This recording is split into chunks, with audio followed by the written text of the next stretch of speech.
Well, Dr. Breman, thank you very much for talking to RNZ. We really appreciate it. Thank you. And welcome to New Zealand on Thank you. our behalf. Can I just begin with the immediate news, if you like, or the news cycle, and your decision yesterday to put out a statement effectively to the markets. What was the purpose of that statement? Well, I'm rather new in my role still, just about 2 weeks into the role, and I thought, given that it's a long time until our next monetary policy meeting in February, I thought it was reasonable for markets to see how I read the economic data that we've had, and also to see how I relate compared to the last monetary policy statement. Did the Reserve Bank and you as Governor want longer term fixed mortgage rates to increase so quickly?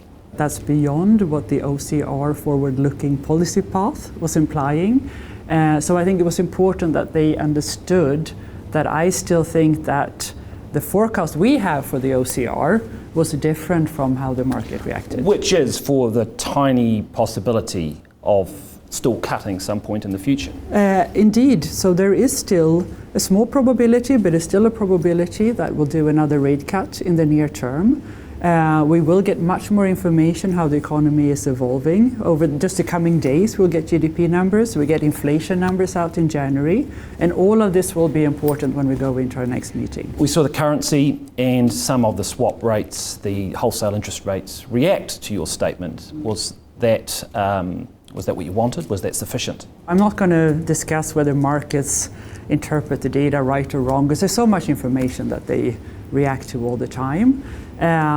So it's more that for me, it was really important that everyone got the same information and that they understood how I see the last monetary policy statement in the view of the data that we've had. Yeah, that's interesting. And you mentioned it's not until February, quite way into February, before your first chance to have a review. Is that too long a gap? I think having 7 meetings, we really have to consider moving to 8 meetings per year. I understand that there are reasons why we can't change it very quickly, but I definitely want to have that discussion with my colleagues at the Monetary Policy Committee. What are those reasons? Is it because the markets have already organised themselves around that schedule? Yeah, so we put out a schedule for the monetary policy meetings for the next year quite early on, and then the certain pricings in the markets are related to those dates.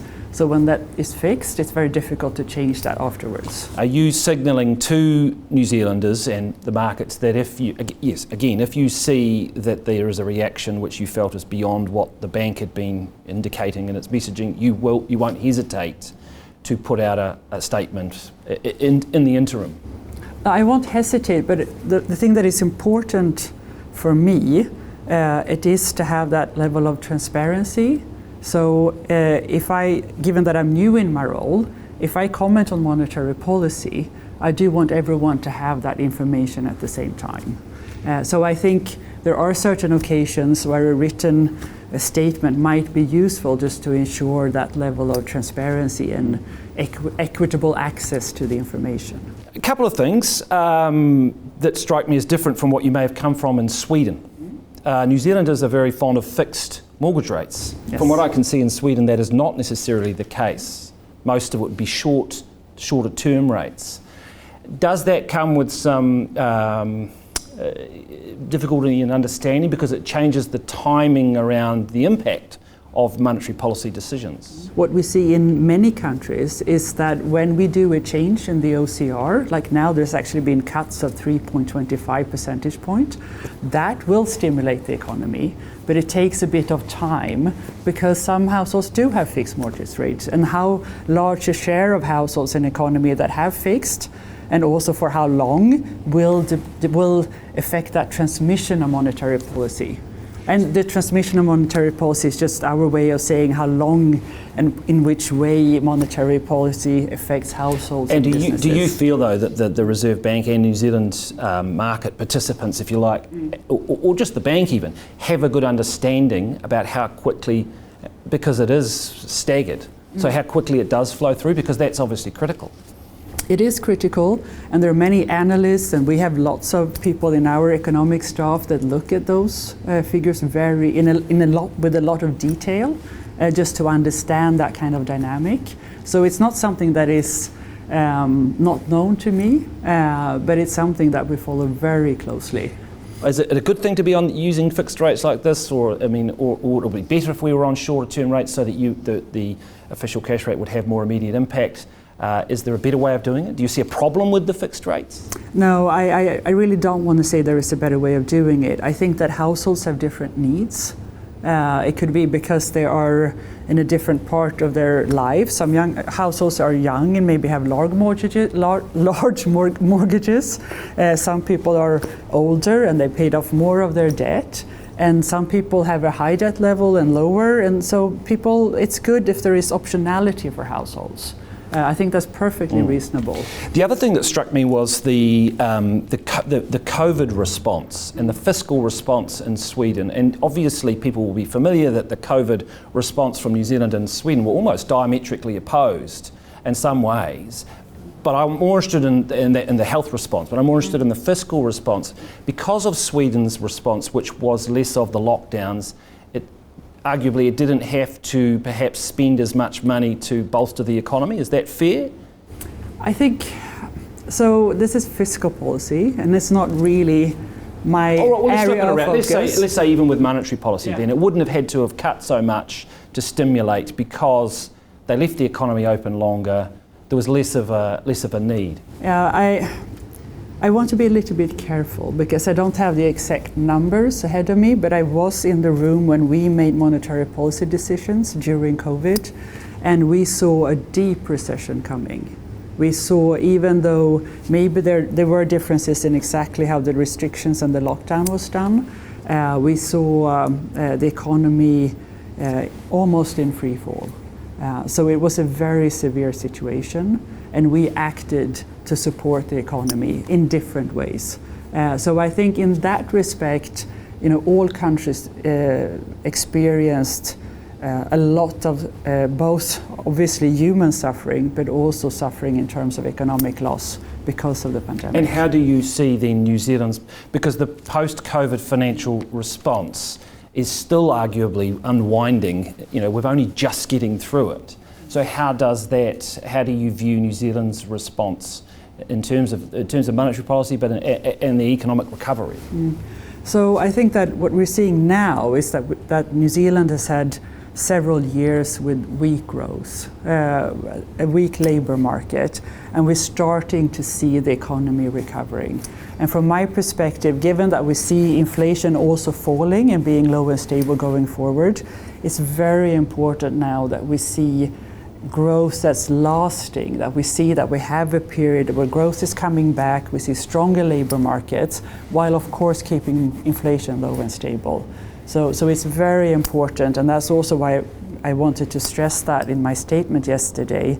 The cut that the Reserve Bank did in late November, that was really to support economic growth going forward.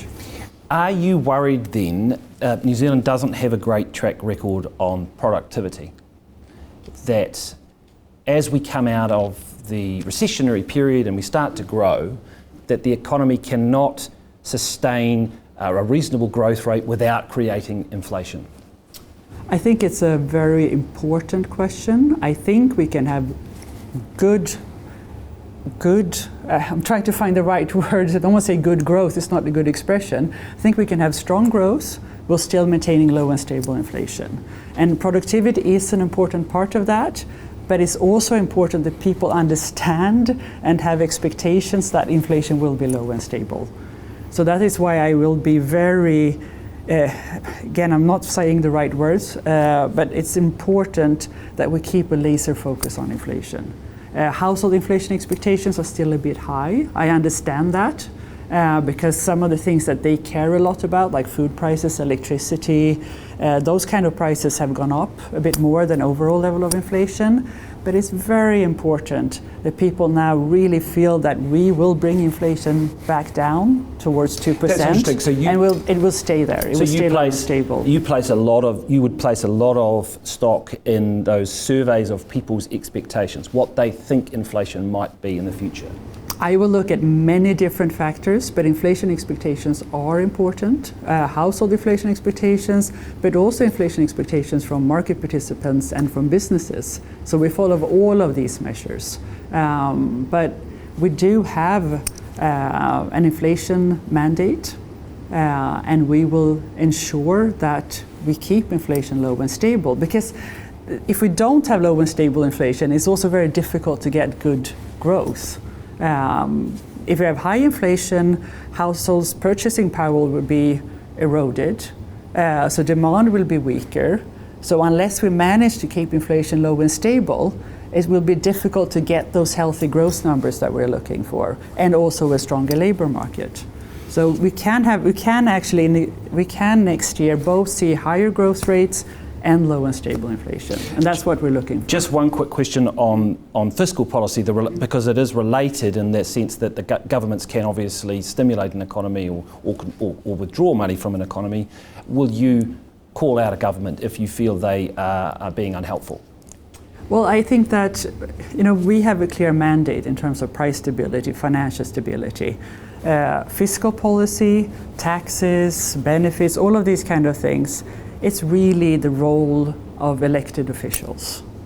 So of course we follow what's happening overall in the economy, but our job is not to really comment or discuss fiscal policy in that sense.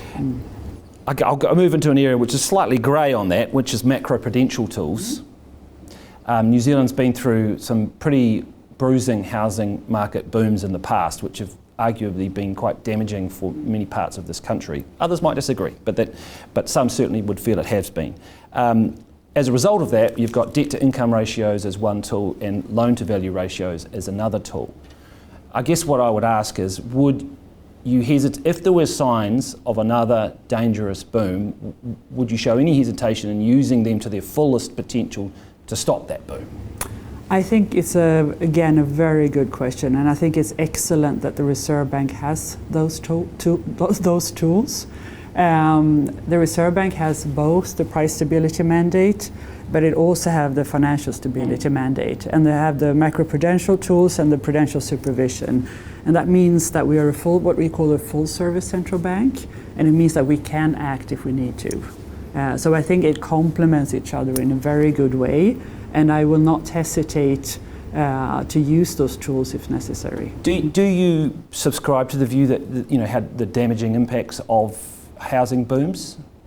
Well, I think that we know from historical experience and from a lot of research literature that when you have a severe downturn in the housing market, that means that households tend to be cautious for a while, which is reasonable. They know they might have high debt levels compared to the value of their home. They tend to save more over a long period of time. So having a house price crash will affect the economy. And that is a severe downturn and difficult to get out of. In terms of risks, global risks, New Zealand's vulnerable for a myriad of risks, but are there any that are highest on the list? I'm thinking AI, stock bubbles, geopolitics. Is there one that's keeping you awake at night? I think it's if I focus too much on one risk, there's a risk that I miss another one. Sure. So there are a lot of things going around in the global economy, and I think that our role is really to try to look for a lot of different things happening, and that's also why the international work that the central bank does is important. We do travel to certain meetings. And there we can listen to our colleagues from other central banks, and that's also a good way of understanding the risk that's around us. Do you worry that the independence of central banks globally is under threat from populist movements? We've got in the US, a president that's quite happy to attack the Federal Reserve Governor. Is that concern to you? I think what I've seen from New Zealand, I feel very confident that we have independence here. I think it's very important. It's a country with very strong institutions, and people are proud of those strong institutions, and I think it's a comparative advantage in this global environment to have that, and New Zealand has it, and I feel very confident that we have that independence. What's attracted you to come to New Zealand? I mean, what brought you here? Why shouldn't I? You know, it's a gorgeous country. I mean, I can say that, you know, when I was appointed and that was known in the country where I come from, I thought people thought it was, you know, interesting I got this job, but I got it in New Zealand. They really thought it was so cool. So let me take some of the things why I was so delighted to get this position. One is, of course, that I know that the institutions in the country is strong. It was the first country to introduce inflation targeting. It has an excellent reputation among the central bank colleagues around the world. And I also know that we have really good staff here. So those are the key reasons why I thought that, you know, it was a great opportunity for me to come here. And are you taking the time to get around the country? I mean, a big part of New Zealand is obviously the agricultural sector and farming. You're going to visit some farms, you're going to get out and about and... I very much hope so. So I've been talking to the team about how I can get a chance to do that outreach and get to learn more about different parts of the country. I don't have a full schedule yet, so I'm happy to take suggestions, but I do think it's an important part of my job. One of the Reserve Bank's jobs is cash. Are you still a fan of cash? Do you use cash? Thank you for bringing that up. Yes, it is very important that people still have access to cash. And that's part of our job to ensure that. And the two parts of it is for financial inclusion. People need to be able to pay, and sometimes cash is the best option. It's also crisis preparedness. We saw that with the cyclones. There could be other reasons why, you know, the digital systems are vulnerable to attacks. So having cash in a society is important, and that's one of the things that we're working with. Dr. Breman, thank you very much for talking to us. Thank you so much. Appreciate it. Cheers. Cheers.